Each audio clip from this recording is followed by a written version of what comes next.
que quand on est migrant et qu'on voit d'autres migrants tomber sur le champ d'honneur, les armes à la main, on est blessé au plus haut point. Et c'est effectivement la réaction que nous avons eue dès les premiers jours parce que davantage, on ne comprenait pas ce qui s'est passé. On a vu des gens qui étaient déterminés à traverser la frontière européenne, à la différence qu'ils sont heurtés effectivement à ce mur de barbelés.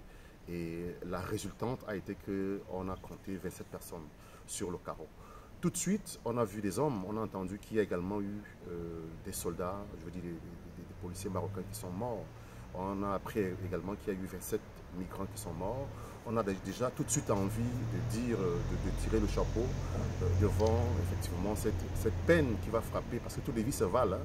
Il n'y a pas une vie qui soit au-dessus d'une vie. Et autant les vies des soldats marocains que les vies des migrants. Toutes ces vies-là ont la même valeur. Pour les familles, toutes ces vies-là, la douleur va être la même.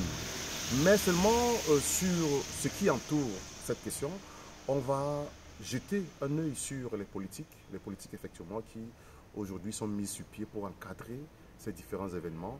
On va interpeller les politiques publiques qui sont conduites autant par l'Union européenne que par le gouvernement marocain. On va les interpeller en appelant effectivement à ce que dans l'avenir, les choses soient traitées de manière différente. Parce que, comme on disait tantôt, il n'y a rien qui soit supérieur à la vie. Il n'y a pas une loi qui soit supérieure à la vie. Et donc, dans l'avenir, prenant en compte effectivement, autant de soldats marocains pourraient mourir, autant des migrants peuvent mourir, je crois qu'il n'y a pas une barrière qui devrait avoir de la valeur plus que ces vies-là. Ça, c'est ma toute première recommandation.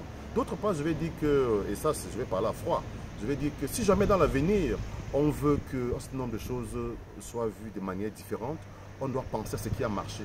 Il y a quelques années, dans ce pays, nous avons eu ce que nous avons appelé la politique, je veux dire, la nouvelle politique migratoire. Cette nouvelle politique migratoire, à plus d'un titre, a fait en sorte que le migrant retrouve sa dignité.